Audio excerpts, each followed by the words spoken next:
Within I have two faces, two selves or states to be, seemingly irreconcilable, yet living happily within me. Never could they be seen at once, for they are so much opposed, yet never do they exist alone, forever coloured by each other's tones.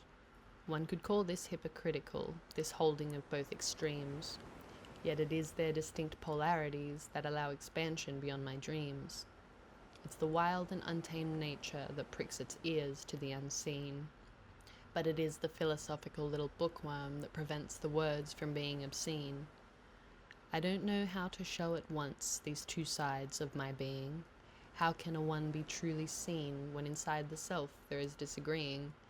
And argue, pull and push they do, these aspects of my mind. In their debates and clashes such enjoyment do we find. One aspect sees what could be, and yearns for such realities. The other cackles at fluffy thinking, sinking its teeth into actualities. My head holds tight to logos, yet my heart just cannot drop. The knowing in its waters that there is so much more to the plot. I try to get these poles to meet, but in their repulsion I do find more and more realities that stretch and pull at my mind. Polarity is a constant here, seen in all things on this earth. This inner state of conflict, I'd argue, has been with us since birth. This balancing of the extremes, ensuring neither one wins out, allows a functioning battery, but in masses it brings doubt. A one who is so polarized is unpredictable and strange, a charged self generating will, his world around him he can change. This causes in a lesser man a weakening of knees, and so the labeling begins, you pirate, scoundrel, thieves.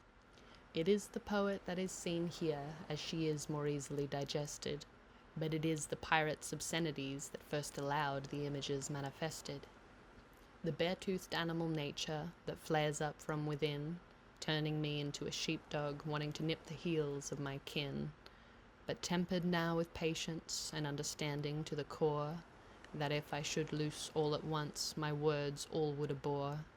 And so I sit in eddies, like a leaf caught in a drift. I spin and twirl around a point, and allow your own mind to sift what is or is not valid, what speaks of truth or lies.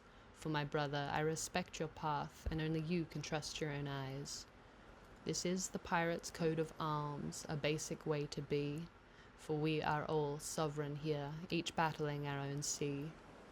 We each know the harsh realities of our incarnation here, that the monsters of the deepest depths are each born of personal fears.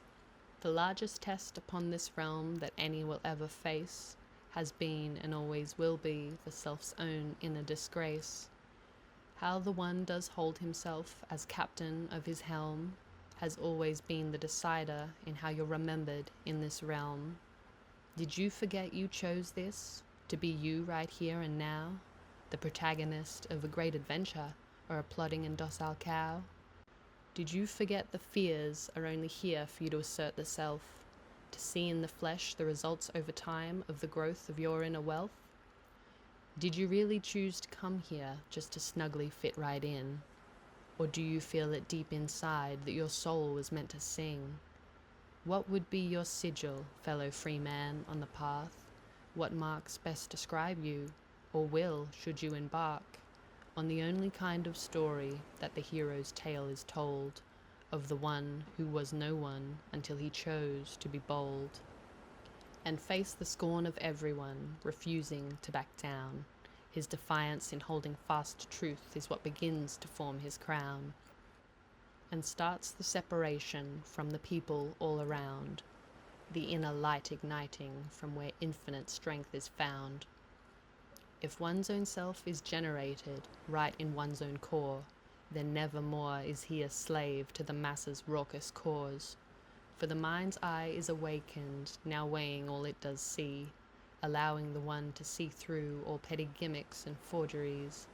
No longer is time wasted, verifying fact from fiction, when the soul's need for constant growth springs forth your inner convictions. Now we read in real time the true resonance of things. Do these words ring thick with motives, or here does the truth sing? For we know most all is simple here in Gaia's unwinding realm, and it takes a real academic to think oneself to overwhelm. There's a pure and simple reason we hear truth from mouths of babes, for they've yet to delude themselves, the foolish knowing has yet to fade. Still pliable and porous to the energies all around, still yet to crystallize their expertise, a handicap here most profound. For a certain man has closed his eyes and ears to infinity, but it's in the in-betweens of things that the all doth speak to thee. Do you think a flock of birds or fish could hold such tighter form, if a single member of that pack was certain in which next act to perform? They are liquid interactive art, syncopated all around. They sit in reception, minds empty, magnetic to reality's sounds. In line with all of nature and the simple pirate's code, that the inner compass and the sea herself dictate what we unload. When this is second nature, this moving with the flow, there will be no way to explain it, and only you will know. It will draw you into oceans where you can only go alone, but through this sacred process comes the hewing of your stone. A one who can continue this inner journey through the void is rewarded with all that was not there, although the old self is destroyed. The self's alchemy now completed, a soul freshly distilled, freed from your impurities, reception now infills. Now one with the fishes, one with the birds, paradoxically, honoring your nature frees you from the herds of unconscious masses, tuned in only to the lizard, movable in mass, making Pied Pipers look like wizards. With realities now online and second sight now dialing in, reality looks so different, now all is digested from within. One now with your keel, you feel the wind buffeting your sails. Onward, fellow pirate, to see what wonders life entails. Responsibilities may push downward, but versatility keeps you buoyant. Wave after wave life throws at you, but you start to realize you enjoy it. This meeting nature at the front, the learning to catch her waves, pulls from your depths the animal whose intuition never fades. As nature never spares a drop for which there is no need, you're facing the unfaceable forces evolution at rapid speed. Should you stand to face a thing and declare, I will overcome, a void within is created, nature hears this ring like a drum.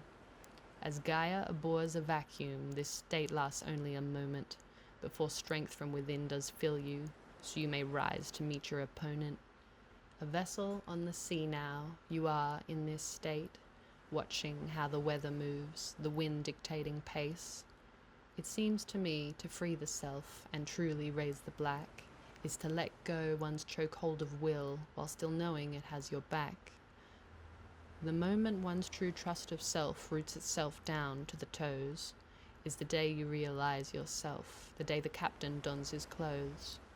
A pirate is a sovereign who rides waves of reality. Because he controls what's set on deck, he's allowed his eyes to see. Inside his crystal ship, his palace of the mind, he's disciplined himself to the point he's finally grown a spine. On his own 2 feet now, an uncageable wild thing. Brother, we just cannot wait to hear your unique voice sing. For the sound of what you really are, the being you came to be, will only ever be realized once you've dissolved yourself in the sea, and came out anew again, freed from all that was not you, a dead man alive again, his essence through and through. Don't expect to go down easy after such a distillation. You've condensed yourself to a potent brew, your mere presence brings dilation. For good or ill, what's it to you? You're free now from mob emotion. Let their squalls ring out over the sea. Just keep your eyes on the ocean.